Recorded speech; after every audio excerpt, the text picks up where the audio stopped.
उपाध्यक्षा श्रीमती अनुसया प्रधान आम गाँव अच्छा जलेश्वर पंचायत समितिर उपाध्यक्षा श्रीमती संचिता सेनापति जलेश्वर म्युनिसिपालिटीर उपाध्यक्षा श्रीमती पुष्पा प्रिया कामिड़ा एवं मंचरे बेले बेले एंकरिंग काम कर आमर प्रोफेसर डॉक्टर सामंत सिंघार को लेखाश्री सामंत सिंघार को स्वागत करके आनिले आ मते भी स्वागत जनइले यह अभूतपूर्व ऐतिहासिक स्वागत संबर्धना जन बाइक रैली रे प्राय 3000 मोटरसाइकिल रैली रे आप माने आछंती बहुत कष्ट करचंती खरारे गरम रे से माने जो परिश्रम करचंती दल प्रेम देखैचंती से माने को आउ थरे मु कृतज्ञता ज्ञापन करूची जे आप माने ये दल को केते भल पाती आ दलर आम जे सुप्रीमो जे महानायक जे माननीय मुख्यमंत्री श्रीयुत नवीन पट्टनायक तांको केते आपण भल पाती हृदय रे अंतर रे केते भल पाती किंतु ए निर्वाचन रे स्वतंत्रता एया माननीय मुख्यमंत्री जोटी की 19 मसीह दाबी करके आसुले सारा भारत वर्ष सब मुख्यमंत्री राष्ट्रपति प्रधानमंत्री को चिठी लिखी जे लोकसभा रे उड़ीसा भली सब विधानसभा सारा भारत वर्ष रे 33% महिला रिजर्वेशन करा जाओ संविधान को संशोधन करा जाओ ए कथाटी आवाज प्रथमे आम मुख्यमंत्री नवीन पट्टनायक उठिले सारा भारतर सब मुख्यमंत्री को चिठी लिखी आम पाखक पठे लोकसभा प्रार्थी हिसाब रे से जीतिक लोकसभा को जीवाई बालेश्वर माटी तरफ से महान व्यक्ति महानायक आम मुख्यमंत्री श्रीयुत नवीन पट्टनायक को निश्चित भाव में आप तरफ जलेश्वरवासी तरफ मो तरफ हार्दिक कृतज्ञता ज्ञापन करुछि। डबल शंख जिंदाबाद। आज जलेश्वर ऐतिहासिक माटी वीर माटी को मु नमन करुछि प्रणाम जनाउछि। बिजु जनता दलर ये निर्वाचनी सभा रे उपस्थित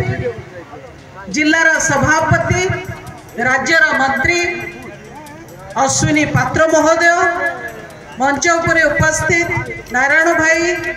आलोक भाई मानस भाई दुई मानस भाई अनुसया अपा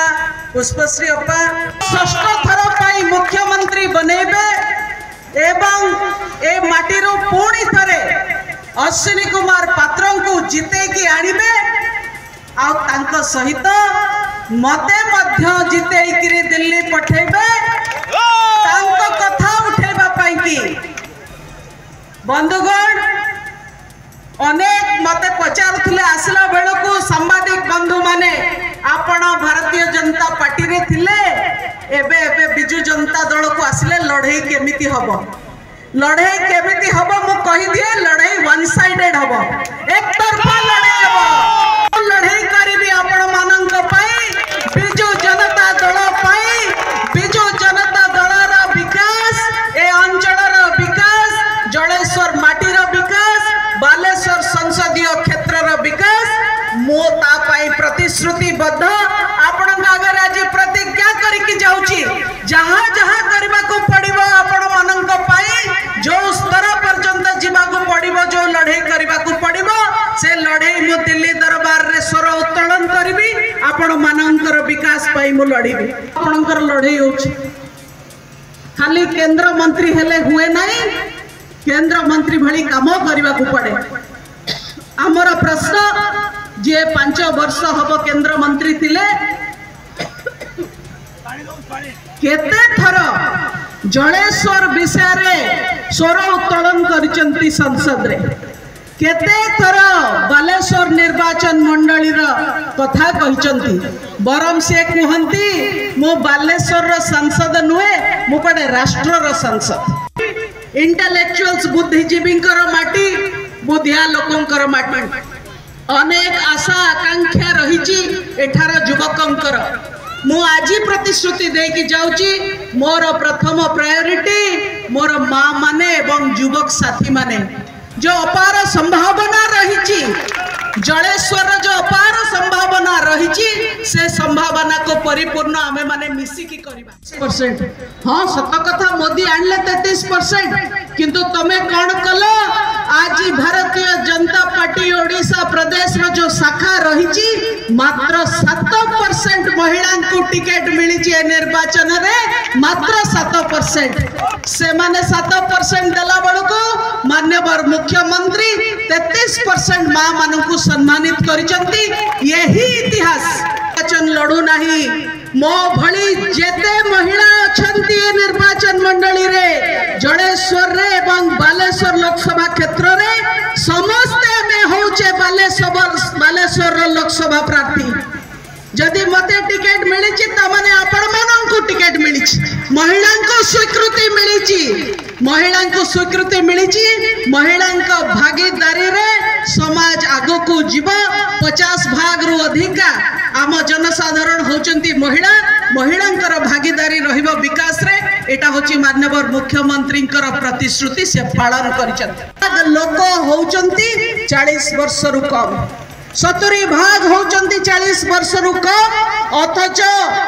अन्य को दल तांको विषय चिंता करी नहंती। जेते बेले मु जल रे योगदान कली माननीय मुख्यमंत्री मते डाकी की गोटे कथा कहिले, आगामी 10 वर्ष आम युवक मानक पाई समर्पित 10 वर्ष तांकर विकास, तांकर स्वरोजगार रो बाटो, तांकर स्वाभिमान रो कथा, तांको आमे केमिति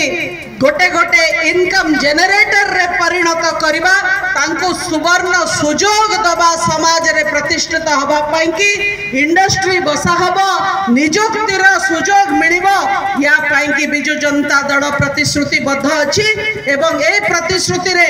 गुंडची मुसारा भूमिका निर्वाह करिबा पई मु आपण मानक आगु को आछि। एवं मंत्री मध्य थिले केंद्र रे कोनोसी प्रयास तांकर से दिगरे नाही। तांको मु ए मंचरु प्रश्न पचारिबा पई चाहुची, एमएसएमई रे बालेश्वर लोकसभा क्षेत्र पई कि केते प्रोजेक्ट आपण देइचंती एवं जलेश्वर निर्वाचन पई कि आपण केते प्रोजेक्ट देइचंती ताको लोकन को आगे स्पष्ट करंतु। खाली बड़ बड़ कथा कहिले हुए नहीं, काम रे करिके देखेबा पई कि पड़े। बंधुगण, माननीय मुख्यमंत्री ओडिशार विकास पाई समर्पित प्रतिश्रुतिबद्ध, जो माने अन्य दलरु हेचंती सांसद प्रार्थी जनकर 2014 पाखरु देखा नहीं, केवल बालेश्वर देखा नहीं, ओडिशा रे भी देखा नहीं, देश रे कोनोसी जगह रे तांकर देखा नहीं। आपण माने जानी पारुथुवे को दलर प्रार्थी कथा मु कहूची।